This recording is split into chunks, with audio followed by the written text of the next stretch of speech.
ಶಾಸಕರೇ ನೀವು ಸುಮ್ಮನಿರಬೇಡಿ, ಬಿಜೆಪಿ ವಿರುದ್ಧ ಆಕ್ರಮಣಕಾರಿಯಾಗಿ ದಾಳಿ ನಡೆಸಿ. ಇದು ಸಿದ್ದರಾಮಯ್ಯನವರು ಶಾಸಕರಿಗೆ ಹೇಳಿರುವಂತಹ ಮಾತು. ಸಿಎಲ್ಪಿ ಸಭೆಯಲ್ಲಿ ಸಿದ್ದರಾಮಯ್ಯ ಖಡಕ್ಕಾಗಿ ಹೇಳಿದ್ದಾರೆ, ವಾರ್ನಿಂಗ್ ರೀತಿಯಲ್ಲಿ ಹೇಳಿದ್ದಾರೆ. ವಾಲ್ಮೀಕಿ ನಿಗಮ ಮತ್ತು ಮುಡಾ ಹಗರಣದ ಪ್ರಸ್ತಾಪ ಬಂದಂಥ ಸಂದರ್ಭದಲ್ಲಿ ಇಷ್ಟು ದಿವಸ ನೀವು ಡಿಫೆನ್ಸಿವ್ ಆಗಿದ್ದಿದ್ದು ಸಾಕು, ಇನ್ಮೇಲೆ ಅಗ್ರೆಸಿವ್ ಆಗಿ ಸದನದಲ್ಲಿ ಆಕ್ರಮಣಕಾರಿಯಾಗಿ ಮಾತಾಡಿ. ಶಾಸಕರು ಸಚಿವರಿಗೆ ಸಿಎಂ ಸಿದ್ದರಾಮಯ್ಯ ಖಡಕ್ಕಾಗಿ ಹೇಳಿದ್ದಾರೆ. ನಾವು ಈ ವಾರ ರಕ್ಷಣಾತ್ಮಕವಾಗಿ ಇದ್ದಿದ್ದು ಸಾಕು, ನಾವು ಇನ್ನು ಜೋರಾಗಿ ಮಾತಾಡಬೇಕು.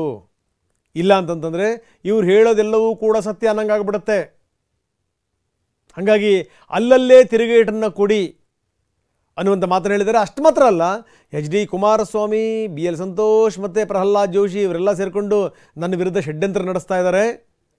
ಹೀಗಾಗಿ ನಾವಿನ್ನು ಅಗ್ರೆಸಿವ್ ಆಗಬೇಕು ಅನ್ನುವಂಥ ಮಾತನ್ನು ಕೂಡ ಅವ್ರು ಹೇಳಿದ್ದಾರೆ.